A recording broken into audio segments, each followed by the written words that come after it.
Well, good morning, church. Love how Jesus is always preparing his disciples for what they're going to encounter.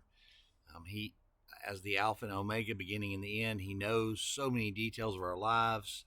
That's why he can help us more than anyone else through every day if we listen to him and we prepare ourselves for our future by listening to Jesus. We can listen to the weather channel, we can listen to the news, we can listen to popular opinions and culture, but at the end of the day, it's the Alpha and Omega that knows best. Matthew 16:21, Jesus with his followers, his closest followers, that's who listens best, by the way.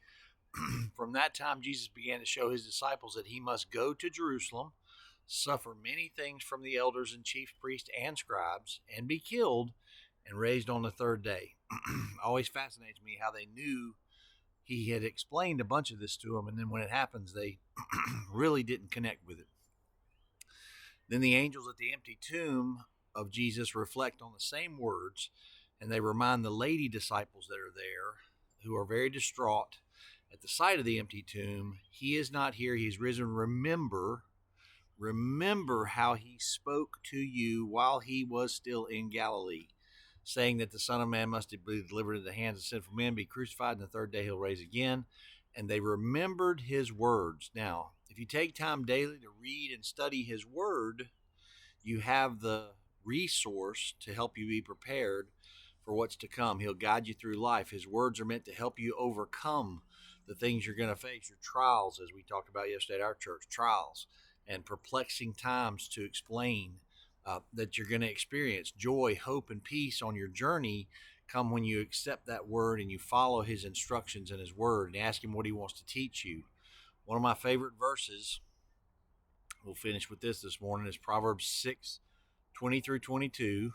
It says, "My son, observe the commandments of your father and do not forsake the teachings of your mother. Bind them continual on your heart." That has to do with memorizing them and having them literally part of your life. Bind them continually on your heart. Tie them around your neck. When you walk about, they will guide you. When you sleep, they will watch over you. Now listen to this. And when you awake, they will talk to you. When you take the scriptures and bind them to your hearts, they talk to us. What's Jesus' word saying to you today? And what scriptures have you memorized to be able to hear and understand the scriptures throughout your trials today? So I encourage you today to bind the scriptures in your heart and then prepare yourself for what's coming in your life by listening to the scriptures a lot. Get in the word, read it. Don't just read it for content's sake or try to get from point A to point B to point C. But read it for what is it saying to me? What is God speaking to me? You guys be blessed, and we'll see you back tomorrow.